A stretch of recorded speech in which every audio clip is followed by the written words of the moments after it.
당신은 해같이 빛날 것입니다.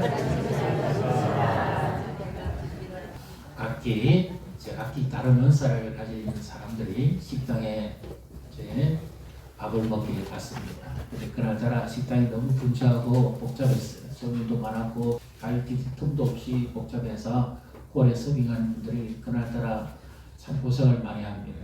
근데 한 여자분이 서빙을 하다가 그 무거운 그릇을 그냥 쟁반을 엎어버렸어요. 그것을 보고 놀래가지고 막 아수라장이 됐습니다. 그때 이 은사를 가진 사람들이 이렇게 말합니다. 봐라, 내 그럴 줄 알았다. 예언의 은사를 가진 사람입니다. 그 다음에 근면의 은사를 가진 사람은 이렇게 말합니다. 누구나 실수할 수 있어요. 힘내세요. 그 다음에 재정의 은사를 가진 사람은 사장한테 가서 이 말합니다. 이게 얼마입니까? 제가 오늘 다 보상하겠습니다. 저번에 일당도 제가 다 보상하겠습니다. 제각기 은사는 중요합니다. 하나님께서 우리에게 구원을 주시고 그 교회를 섬기기 위해서 주신 선물이요, 달란트요, 축복입니다. 구원받은 우리가 어떻게 살아갈 것인가, 이 말세에 종말에 가까운 때에, 특히 요즘같이 세상이 어지럽고 혼돈스러운 때에 우리 성도의 내면적 자세와 교회를 향한, 하나님 나라를 향한 어떤 섬김을 해야 될 것인가 하는 것을 말씀하고 있습니다. 그래서 오늘도 우리 각자의 주신 은사를 발견하고 또 그리스도의 몸을 세우고 또 하나님 앞에 이 섬김이 축복이 되는 놀라운 은혜가 함께하는 복된 예배가 되시기를 주님의 이름으로 축복합니다. 오늘 이 말씀에서 한번 잘 보시면 이와 같은 말씀이 거듭거듭 반복되어서 나오죠. 자, 10절을 먼저 같이 읽습니다. 각각 은사를 받은 대로 하나님의 여러 가지 은혜를 맡은 선한 성식이 같이 봉사하라. 여기 각각이란 말은 각 사람들마다 말입니다. 그리고 은사는 다양하잖아요. 한 은사만 고집할 수 없거든요. 내가 받은 은사만 제일이라고 하면 이거는 다양성이 없어집니다. 다 누구나 하나님께서 우리가 구원을 받을 때 그리고 교회를 섬기기 위해서 주신 은사가 있습니다. 직분의 은사가 있고 섬김의 은사가 있고 시기의 은사가 있고 달란트가 제각기 다릅니다. 직장에서 우리가 예를 들어서 김장을 한다고 하더라도 제각기 집안에서 배운 경험이 다르잖아요. 제각기 다양하게 되거든요. 깍두기 쓰는데도 기계처럼 짜도 생각해 보십시오. 얼마나 못대가리 없을까요? 엄마의 정이 느껴지고 콩콩함이 있어서 제각기 다양한 맛을 낼 수 있어요. 그래서 우리가 식당에서 우리 김장김치 먹을 때 그 정성과 그 수고로 말게 맛이 더한 거죠. 10절 앞에 8절 9절에 보면 서로 사랑하면서 그리고 기도하면서 봉사하라 이렇게 되어 있습니다. 그 다음 허물을 덮는 것이고 기도하면서 약을 보호해 주시고 그러면서 섬기고 봉사하라 이렇게 말씀하고 있죠. 나는 은사가 무엇인지 모르겠다는 분이 있으면 찾으시면 됩니다. 기도하시면 되고 그리고 나는 이것들도 못하겠다면 헬퍼가 있잖아요. 어시스턴트 도와주시는 분. 그것도 은사입니다. 잘 도와주시면 얼마 전에 기가 총회하셨죠. 회장님을 잘 받들어 주시면 자기 은사가 빛나는 거예요. 대통령이라고 다 압니까? 보좌관이 잘해주면 대통령이 빛나죠. 우리는 제각기 다 있습니다. 아무도 없는 사람은 아무도 없습니다. 그래서 이렇게 어떻게 하라고요? 은혜를 맡은 자같이. 우리는 일이 아니고 강요가 아닙니다. 주의 일은 일로 생각하면 안 됩니다. 강요하면 안 되죠. 마지못해 하는 것은 안 됩니다. 은혜를 받은 자가 함께. 어떻게 해요? 먼저 우리가 구원을 받은 자가 함께. 예수님께서 우리를 위해서 어떤 희생과 고난을 당하셨는지 언제든 우리는 먼저 받은 자입니다. 은혜를. 이거 하면서 은혜 받는 자가 아니고 은혜는 언제든지 선행되어집니다. 죄악에 빠져있던 나를 주께서 찾아오셔서 나를 먼저 건져주시는 은혜부터 시작해서 하나님이 예배 시간마다 은혜를 베풀어 주시고 은혜를 우리에게 먼저 부어주십니다. 그 은혜를 받고 우리는 봉사하고 섬깁니다. 은혜 없이 하면 어떻게 될까요? 마지못해 하게 되고 억지로 하게 되고 주장하는 자가 됩니다. 불평하는 자가 됩니다. 여기서 문제가 생깁니다. 기쁨이 없어서 은혜를 받은 자가 각양 은혜를 받은 자, 은혜를 받은 자가 우리가 하나님 앞에 예물 드리죠. 이 예물이 섬김이고 은혜의 감사가 아니면 세금이 됩니다. 마지못해 되게 되는 거예요. 월세 내듯이 내는 겁니다. 11절. 감사헌금을 마지못해 내게 됩니다. 이러면 아무런 의미가 없습니다. 가장 중요한 것은 예수님이 먼저 나를 위해서 자신을 내어주셨기 때문에 그 은혜에 감사해서 나를 드린 같이 그 표현을 내가 예물로 드리는 거예요. 결론은 예물을 드린다는 말의 의미는 뭘 드린다는 말이죠? 나를 드린다는 말입니다. 나를 드리는데 억지로 드리는 사람이 있습니까? 나를 드리는데 마지못해서 월세 내듯이 내는 사람이 있습니까? 그 사람은 구원받은 사람이 아닙니다. 구원의 즐거움을 인해서 자발적으로 주님 제가 드린 것은 참 은혜를 받은 건 많은데 부족함에도 제가 이렇게 제 마음을 드리고 제 믿음을 드리고 주께서 내 삶의 주인이심을 내가 믿고 내가 청지기로서 종으로서 내가 주님 앞에 드립니다. 이렇게 되죠. 선한 청지기같이 주인이 아닙니다. 종이요 섬기는 자요. 여기서 더 나아가면 직을 받은 자죠. 언제든지 그리스도의 은혜가 먼저 선행합니다. 해같이 빛나기 위해서는 우리 이제 참고 구절을 한번 보겠습니다. 에베소서 4장 11절부터 14절까지 말씀을 그가 어떤 사람은 사도로 어떤 사람은 선지자로 어떤 사람은 복음 전하는 자로 어떤 사람은 목사와 교사로 삼으셨으니 이는 성도를 온전하게 하여 봉사의 일을 하게 하며 그리스도의 몸을 세우려 하심이라. 아멘. 우리가 다 하나님의 아들을 믿는 것과 아는 일에 하나되어 온전한 사람을 이루어 그리스도의 장성한 분량이 충만한 데까지 이르리니 이는 우리가 이제부터 어린아이가 되지 아니하여 사람의 속임수와 한산 유혹에 빠져 온갖 교훈의 풍조에 밀려 노름하지 않게 하려 함이라. 아멘. 다시 한번 11절 한번 보여주십시오. 하나님께서 교회에 세우신 사람들이 있습니다. 어떤 사람은 사도로 예수님의 직계제자들이죠. 지금의 사도는 없죠. 어떤 사람은 선지자, 이것도 구약과 신약의 초기에 선지자가 지금은 없습니다.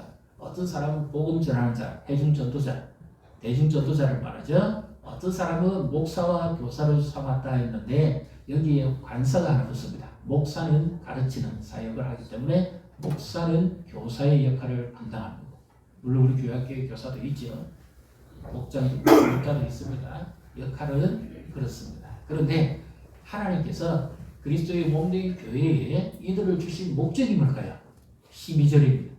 보여주십시오. 12절 같이 읽습니다. 이는 성도를 온전하게 하여 봉사의 일을 하게 하며 그리스도의 몸을 세우려 하심이라. 이는 누구를요? 성도를, 구원받은 하나님의 백성 성도를, 거룩한 무리들을 온전하게 한다는 것은 완전하게 한다는 말이 아닙니다. 온전하게 한다는 말은 마치 기능을 잃어버린 기능을 제 기능으로 회복시켜준다는 거죠. 예를 들면 우리가 골절이 왔습니다. 한동안 아프죠. 입수해야 되잖아요. 그리고 물리치료해야 되잖아요. 치료 과정이 다 끝나고 나면 이제 원 상태의 활력이 생기죠. 이 기능을 회복할 수 있도록 하는 겁니다. 이 구원받은 자로서의 삶을 살아가는데 필요한 역량을 갖추도록 하기 위해서 교회 목사와 교사를 주신 겁니다. 그럼 이 기능은 어떤 기능일까요? 그리스도를 13절에 닮아가도록 합니다. 그리스도의 믿음에 장성한 분량의 인격과 삶과 그의 신앙이 자라가도록 하는 사역이 바로 가르치는 사역입니다. 만약에 이것이 없이 12절에 봉사부터 먼저 하면 어떤 일이 벌어지겠습니까? 그리스도 안에서 아이가 되버립니다. 아이는 어떻게 합니까? 자기 중심으로 하세요. 아프고 배고프고 힘들면 울고 떼쓰고 부르짖고 그거밖에 없죠. 봉사하는 사람이 늘 자기 중심으로 봉사한다 생각해 보십시오. 어떤 일이 벌어지겠습니까? 기쁨이 있겠습니까? 즐거움이 있겠습니까? 소란만 핍니다. 봉사하기 전에 어떤 자가 먼저 되어야 되죠? 성숙한 자가 먼저 하나님의 말씀을 따라 가르치고 그리스도의 인격을 본받아 가면서 그렇게 하면서 봉사할 때 믿음이 더 뜨거워지고 열정이 생기는 줄 믿으시기를 바랍니다. 그래서 우리의 목표는 일만 하는 것도 아니에요. 봉사가 주가 아닙니다. 더 우선순위는 사실은 12절을 보게 되면 그리스도의 사람을 온전케 하는 것. 이것이 더 중요한 사역. 예수님이 이 사역의 순서를 바꾸지 않았어요. 먼저 사람을 만들고 그 다음에 봉사의 일을 하기로 이렇게 함으로써 그리스도의 몸을 세우기 위함이다. 어린아이 신앙을 가지고 있으면 어지럽습니다. 그 사람이 하는 행동마다 다 어지럽습니다. 자기밖에 몰라요. 이기적인 사람입니다. 사랑에 대해서 부모의 고마움과 사랑과 희생은 모르고 자기 자신에 대해서만 판단을 합니다. 어린아이 성숙한 자는 어떤 사람입니까? 부모의 고마움과 수고를 헤아리시는 사람. 내가 이렇게까지 하는데 부모님이 얼마나 뒤에서 애를 쓰고 수고를 많이 하셨는지 그것을 알고 부모의 마음을 편하게 해드리고 부모의 사랑을 깨닫는 자가 성숙한 자죠. 성숙한 자는 문제를 해결하기 위해서 일을 합니다. 어린아이는 문제를 저지르기 위해서 일을 합니다. 우리는 어떤 사람이 되어야 되겠습니까? 그리스도 안에서 성숙한 자. 우리의 봉사와 섬김이 주께 기쁨이 되고 연락이 되고 하나님의 은혜가 되고 또 교회를 세워가는 일에 빛이 나기를 주님의 이름으로 축복합니다. 옆에 보시고 축복하십시다. 성숙한 자가 됩시다. 성숙한 자가 됩시다. 이제 참고 구절입니다. 디모데후서 3장 16절 17절 말씀을 우리 또 같이 보여주십시오. 습니다. 모든 성경은 하나님의 속에서 교훈과 책임과 바르게 함과 의로 교육하기에 유익하니 이는 하나님의 사람으로 온전하게 하며 모든 선한 일을 영격을 갖추게 하려 함이라. 아멘. 자, 여기 보십시오. 에베소 4장 11절부터 14절에 하나님께서 교회에 목사와 교사를 주신 목적과 하나님이 교회 안에 성경을 주신 목적은 같습니까? 틀립니까? 무엇이 먼저죠? 봉사가 먼저가 아니죠? 하나님의 사람으로 온전하게 성숙하게 하는 하나님이 우리에게 구원을 주시고 하나님 나라의 사람으로 그리스도의 사람으로 자라가도록 하기 위해서 주신 목적이 교회의 목사와 교사를 주신 것과 성경을 주신 것이 같습니다. 그리고 모든 선한 일을 행할 능력을 갖추도록 그리스도의 사람으로 세상에 나가서 빛을 발하고 열매 맺게 하도록 하기 위해서 그리고 교회의 그리스도의 몸을 세우기 위한 봉사자로서 세우도록 주께서 교사와 목사 그리고 성경을 주셨어요. 제가 아는 어떤 분이 있는데요. 이분이 다른 데서 세례받은 지 20년이 넘었고 교회 앞에 열심히 하시다가 남편분이 갑자기 이 한쪽 수족이 마비가 왔습니다. 그래서 어쩔 수 없이 타지러 와서 머물게 되는데 교회에 등록한 지 2년이 조금 모자랐어요. 근데 그 해에 이제 건사 소표를 하거든요. 미조직 교회니까 협조자회원들 불러가지고 이제 해야 되는데 다른 분들은 이제 이렇게 충분히 기간도 되고 모든 그 신앙이 점검이 되죠. 우리가 얼마 전에도 투표했잖아요. 선출했죠. 신앙을 봅니다. 제일 중요한 신앙을 봅니다. 이분이 어린아이인지 성숙한 사람인지 그걸 먼저 봅니다. 신앙의 연륜도 물론 봅니다만은 종회가 정한 법적인 부분도 봅니다만은 신앙과 댐댐이와 인격을 봅니다. 근데 이분이 가서 자기 딸을 열심히 했고 남편 몸 불편하신 분 부축해 가면서까지도 예배 안 빠지고 정말 성실하게 교회를 섬겼는데 이 근사의 후보 자리에 오르지를 못했어요. 시험들 처음에 몰랐죠. 그런데 육지에서 그의 아들이 그 엄마의 이야기를 듣고는 이렇게 이야기해 줍니다. 엄마가 만약에 교회 등록한 지 교회법으로 2년이 안 되는데 만약에 근사 인증을 받았다 생각해 보세요. 엄마가 떳떳하겠습니까? 그리고 만약에 누구는 2년 안 되면 해주고 누구는 2년 뒤에 해준다면 교회가 공정하게 할 것입니까? 교회가 잘못했다 하지 말고 하나님 앞에 엄마가 신임을 얻어야 된다고 생각하십시오. 사람에게도 신임을 얻어야 돼요. 공동체 생활에서 신임을 얻어야 돼요. 저 정도 같으면 우리 교회의 직분자가 될 수 있겠다는 신임을 얻어야 돼요. 사람들에게도 인정을 받아야 돼요. 저 정도 성품이고 저 정도 신앙이 인격이면 우리 교회 직분자가 되면 좋겠다. 중직자가 되면 좋겠다. 인정을 받아야 돼요. 가장 중요한 인정은 누구에게 받아야 됩니까? 하나님께 인정을 받아야 돼요. 신임을 받아야 돼요. 그래서 그 아들이 그랬습니다. 엄마 기간이 모자라는 게 아니라 하나님 앞에 신임을 더 받아야 된다. 그렇게 검열을 하니까요. 이 시험에 빠진 이 어머니가 그 다음날 교회 올 때 떡을 해가지고 왔어요. 그 떡을 나눠주면서 이야기할 때 떡맛은 섭섭했습니다. 솔직히 말해서. 근데 왜 떡을 해왔냐니까 자기 아들이 믿음이 자랄 것이 좋아가지고 자기가 생각하지 못했던 말을 했다는 거예요. 그때는 안 됐는데 그 다음에는 이번에 됐습니다. 기간 때문에 안 된다 그게 아니에요.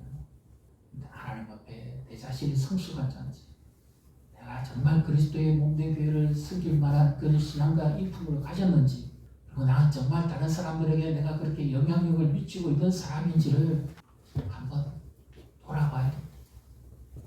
이번에 안 되면 다음에도 됩니다. 내 신앙도 점검하고 다른 사람에게 신임도 얻고 인정도 받고, 그래서 내가 교회 공동체에 유익한 자가 되어야지 교회 공동체에 어린아이 짓을 하고 무너뜨리는 자가 되면 되겠습니까?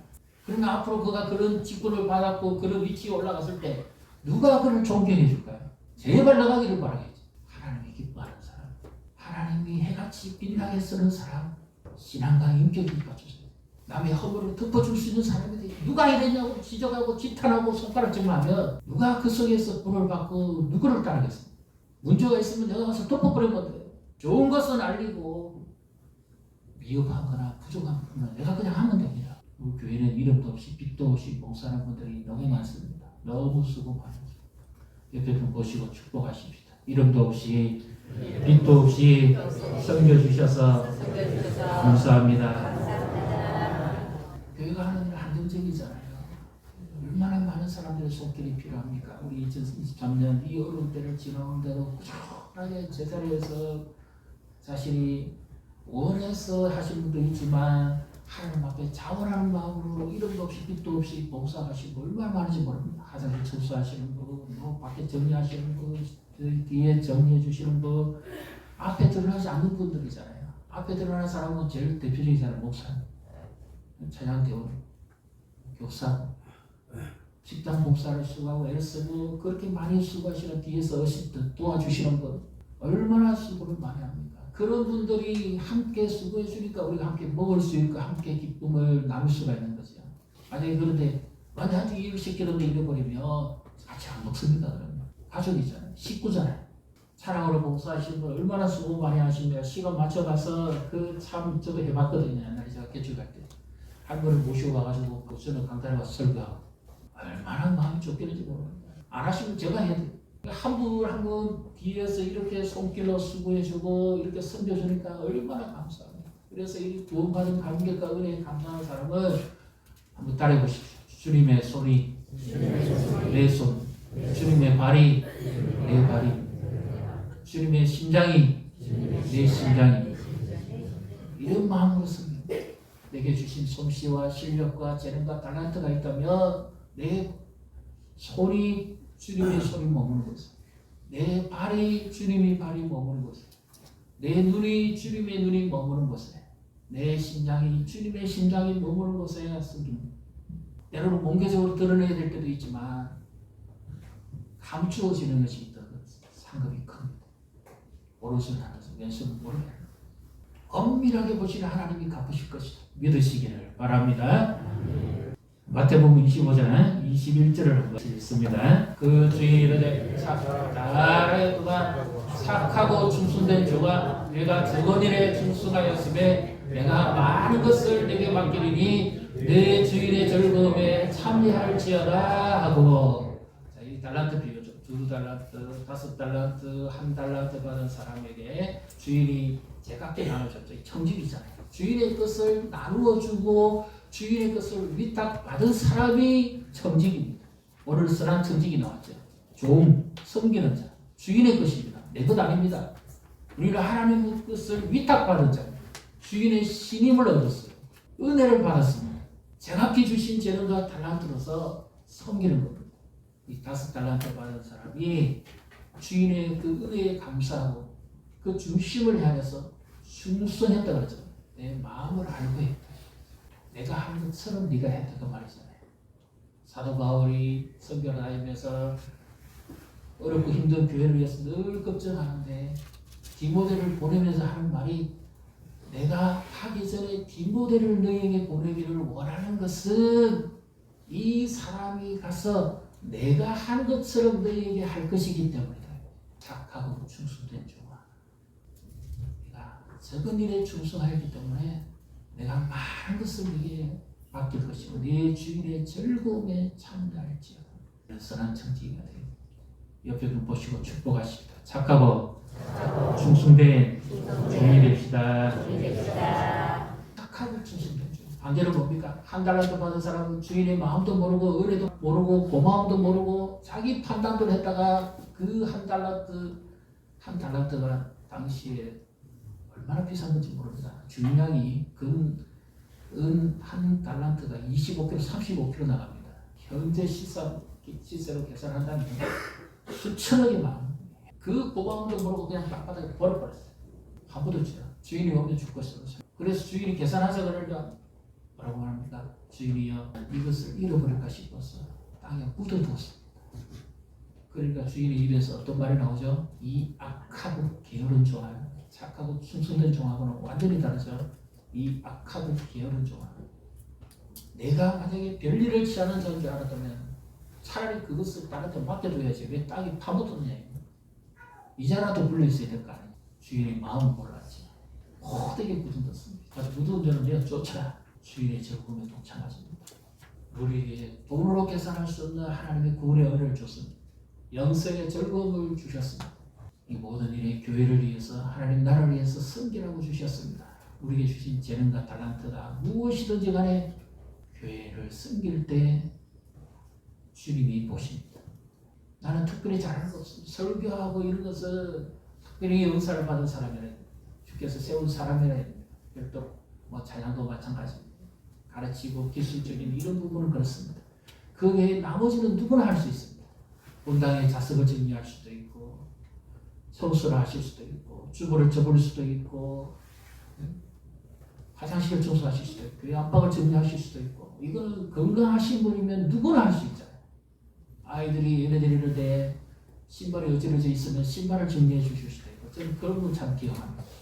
늘 주일학교 때 예배 마치고 나면 애들이 막 처음에 올 때는 달려와가지고 신발이 막 완전 2중, 4중, 4중, 5중으로 막 짝이 없을 정도로 다 흩어졌는데 예배 마치고 나갈 때 되면 전부 신발이 카스카하게 딱 놓여져 있더라고. 어떻게 이런 일이 있느냐.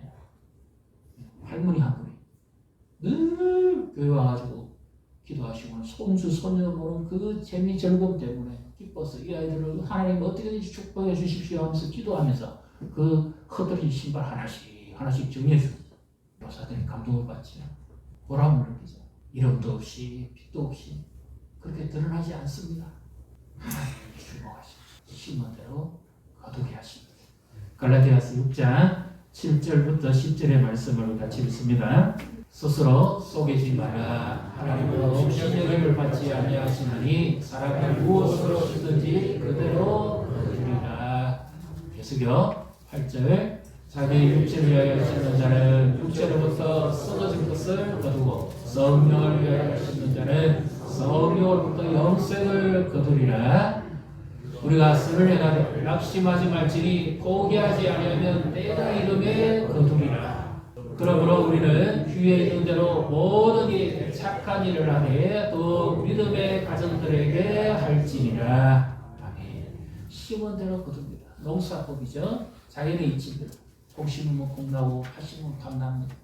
육체를 위해서 희락의 시간을 보내면 그 결과를 지불하게 될 것이고 성령을 위해서 하나님 나라를 위해서 심으면 하나님께서 거두게 하실 줄 믿으시기를 바랍니다.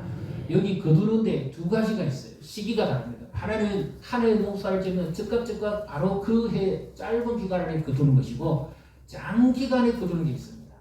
우리 인생에 있어서 내가 한 해 동안 봉사하면 하나님께서 한 해 은혜 주시는 것이 있지만 내가 심었는데 하나님께서 내 인생 전반에 걸쳐서 가장 중요한 때에 하나님이 기억하시고 은혜를 베푸실 때가 있어요. 나는 어느 교회에 시골 두메산골 시골 교회에 성전이 자라면서부터 쭉 자랐던 그 마을에 교회가 하나 있었습니다. 그런데 그 교회는 오래됐고 비가 오면 막 물이 뚝뚝뚝뚝뚝 옆에다가 다 떨어집니다. 그래서 양동이를 갖다 대고 여기저기 받고 이렇게 했습니다. 근데 어느 날에는 정말 막 태풍급 이 비바람이 쏟아지는데 도무지 양동이 돼가지고는 안 돼요.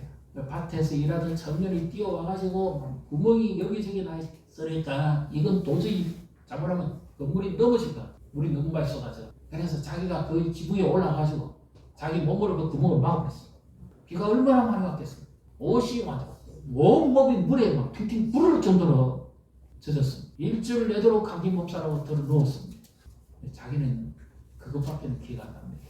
근데 하나님께서 자기 인생에 있어서 가장 잘한 일이라고 그거를 기억하시고 그 사람에게 큰 은혜를 베푸시고 우리의 작은 승김과 출생이 그때도 거두지만 내 인생의 긴 시각에서 봤을 때 하나님이 기억하셨다가 결정적으로 거두게 하실 때가 있습니다. 한번 따라해 보십시오. 하나님 나라에는 조연은 없습니다. 영화 배우나 탤런트나 엑스트라가 있죠. 하나님 나라는 조연이 없습니다. 복음을 위해 수고하고 교회를 위해 섬기고 봉사하는 자들은 엑스트라가 하나 주연 특별한 재능이 없어도 하나님은 그를 주목하시고 조연이 아닙니다. 사람 보기에는 조연인 것 같고 드러나지 않는 것 같지만 천국에 가면 다 주연입니다. 악기 중에 제2의 바이올린이라는 게 있습니다. 제1 바이올린은 소리도 잘 나죠. 제2 바이올린은 아주 기능이 중요합니다. 왜냐하면 있기는 있는데 자기 소리를 내서는 안 돼요. 있는 듯 없는 듯 그렇게 소리를 내야만 전체 오케스트라의 하모니가 이루어져요. 근데 제2 바이올린이 큰 소리를 내보면 제2 바이올린은 죽어버려요. 섬기는 자, 조력자는 자기를 들면 안 돼요. 그러나 그 사람이 없으면 전체가 다 죽어버려요. 하나님 나라의 조연. 사사기 3장에 보면 삼가는 소문은 막대기 하나 가지고 블레셋 사람 600명을 쳐 죽이고 이스라엘을 건져내요. 삼손은 나귀 특배 하나를 손에 잡고 블레셋 군대를 3,000명을 때리니 모세는 80의 하나님의 부름을 받고 지팡이 하나로 하나님의 능력의 손에 빼어서 40년간 하나님의 일을 합니다. 하나님 나라의 조연은 없습니다. 내가 하는 일이 남보기에 드러나지 않는 것 같고 아무런 특별한 것도 없는 것 같아서 실지라도 하나님은 주목하시고 나라에는 조연이 없습니다. 그러니까 무엇을 심었든지 심은 대로 거두게 하실 것이고 하나님은 주목하시고 보실 겁니다. 우리는 하늘나라에서 해와 같이 별과 같이 빛날 것입니다. 옆에 보시고 축복하시고 당신의 그 성김이 하늘에서 별과 같이 해와 같이 빛날 것입니다. 2023년에 올 한 해 동안 교회를 수고하고 애쓰고 봉사하시다가 정말 수고 많이 하셨습니다. 2024년에 교회를 위해서 우리가 또 섬김의 손길이 필요합니다.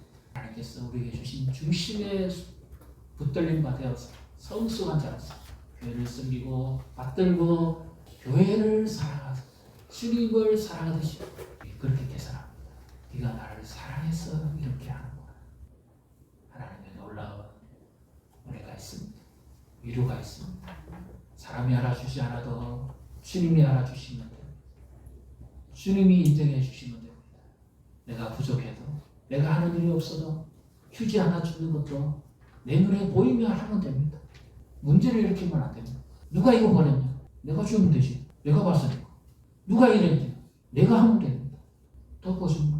사랑은 덮어주면서 기다려주면서 기도하면서 봉사하는 그 성김이 주님의 마음에 감동이 옵니다.